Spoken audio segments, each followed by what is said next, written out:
Hey guys, in today's video, I'll be showing you how to deploy a Flask app using Zappa. So Zappa will allow us to easily deploy a Flask app to AWS Lambda, which is serverless, which basically means that instead of having a continuously running server, it's almost like every single request that is performed to your app is its own server. So what this means for you practically is that there's very little configuration that you need to do to get your app hosted. So with the other configuration and deployment videos that I've done on this channel, like there's a little bit of work that you have to do to get everything set up and running, whether you're using a Linux server directly or Heroku or Python Anywhere. There's a little bit of setup, but with this, there is very little setup beyond just doing some credential stuff. So we'll see how easy it is to do in this video. So this is just an example. So this isn't all the configuration that you would do for a real app, but this is a way to quickly get your app up and running off of your computer. So if you want to have the ability to show other people your app easily, you might want to deploy it somewhere, and this will come in handy. So before we write any code, what I want to do is set up their credentials. So you have to have an AWS account, of course, and once you're in your management console, you want to go down to security, identity, and compliance here and click on IAM. And this will just allow us to set up a basic user to perform all the actions to deploy our app. So we go here to users, and then we can add user, and we'll say Flask deploy as the user. And then we want programmatic access. So we have an access key ID and a secret access key. Then we go to permissions. We can go to attach existing policies directly, and we'll just give it admin access, which should be the first one here. And then we go to tags, and then review, and then create user. So a user like this, you would normally create for the purposes of deploying your app so everyone can use it. But this is really useful for getting things up and running quickly because AWS permissions can get quite complicated. So instead of taking a long time to explain all of them, we're just going to go with the basics. So here I have the access key ID and the secret access key. And what I need to do is I need to create a file. So what I'll do is I'll open up I'll open up a terminal because it's easier to create a file this way.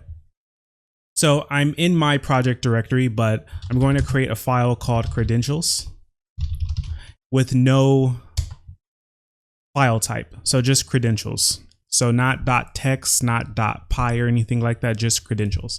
Then we'll open it up and we can create a group called default. So that's what we'll call it because it's going to match what Zappa gives us by default. And then we just need to pass in the access key and the secret access key. So we'll have AWS access key ID equals, and then we'll have AWS secret access key here. So we need those two things. And then we'll just take the values that we get from add user and we'll just paste them in here. So this is the key ID, and then this is the secret. So obviously you want to keep these as secret if you're using them, but I'm going to delete my user after this video so you can't use my users. So that's all you need. So save the file, and then you want to move it. So I'm going to move credentials to my home directory, a folder called .aws, so it's hidden. So the dot makes it hidden, and then we're just going to leave it like that. And then it's going to move our credentials from wherever the project directory is into that directory. So if I just open it like this, so vi and then .aws and then credentials, we see that the file is there. So I'll go ahead and close that out. And now that we have the user set up, we can get to the more interesting part, which is actually creating the app and deploying it. So this app is going to be very simple. It's going to show a picture of a cat, which I have here. And it's going to have like a little API part, just as an example. So first I'm going to install Flask using pip-inv. So pip-inv install Flask. So this is something that you would normally do regardless of how you're deploying your app. You're just creating a virtual environment and then you're installing Flask. So I'll wait for this to install. Okay, so it's installed. So I'll start up the shell. So pip-inv shell, just like that. And now what I want to do is I want to actually create the app. So I'll create a file called app.py, and this is going to be very, very simple. So from Flask, I'm going to import Flask and render template because I'm going to display a template.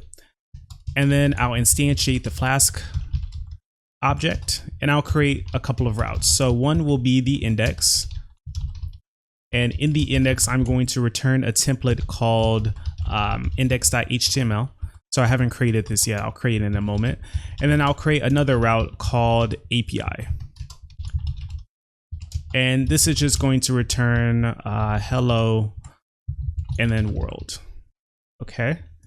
So now I'll create the template. So I need to create a directory called templates. And inside that directory, the index.html file, I'll create the scaffolding. And then here, I'll create hello world. And then underneath that, I'll just display that image of a cat. So this is from my static directory. So this is URL for static. And then the file name is going to be cat.jpg. And then I can close this out. And that should be it. So let me go ahead and run this just to make sure it's working. And then if it does work, we can actually deploy it. So I didn't spell route correctly here. So let me just add the T and run it again. And then I'll go to that URL. So here we have the hello world page. So this is the index template. And then I'll go to /API, and then we see I get hello and world here. So we're ready to deploy our app now. So let me exit out of that. And what I need to do is install Zappa. So Zappa is going to handle deploying it for us. So pip env install Zappa, and I'll wait for this to install. Okay, so Zappa has been installed. So what I want to do now is run Zappa init, and this will create a configuration file for me after going through all these steps. So you can just hit enter on all the steps. The defaults are fine if you followed along with what I did. If you change anything, then you may want to read the questions that are being asked by the Zappa init. So once you've answered all the questions, you'll have a Zappa settings.json. And here you have the app function. So it's in a module called app, and then the name of the object is app. The profile name is from your credentials file, so mine is default, so that's all you need. And then the project name is generated automatically, and then the runtime is whatever you're using in your environment, and then the bucket is created automatically.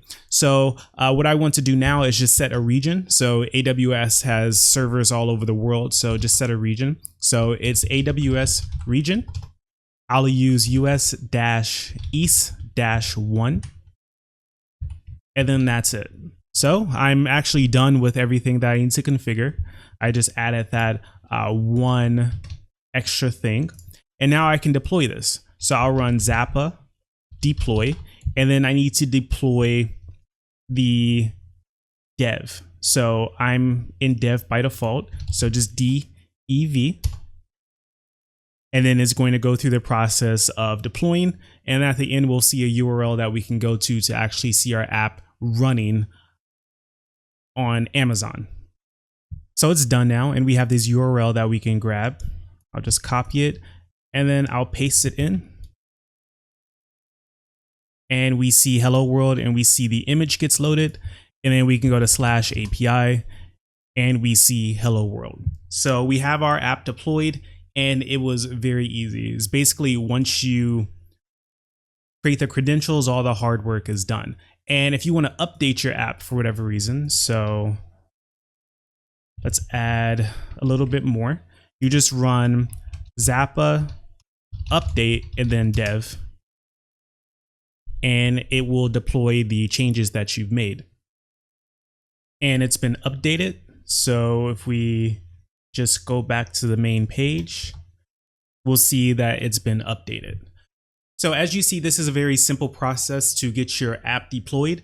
I took a very simplified approach in doing this, but just know that the real approach isn't too much different. Basically, the hardest part is creating the correct permissions for the different users that you may have on your system when it comes to AWS. But if you want to get something up and running very quickly, you may want to try serverless. So I hope this video helped you. If you have any questions, just leave a comment down below. If you like this video, please give me a thumbs up. And if you haven't subscribed to my channel already, please subscribe. So thank you for watching, and I will talk to you next time.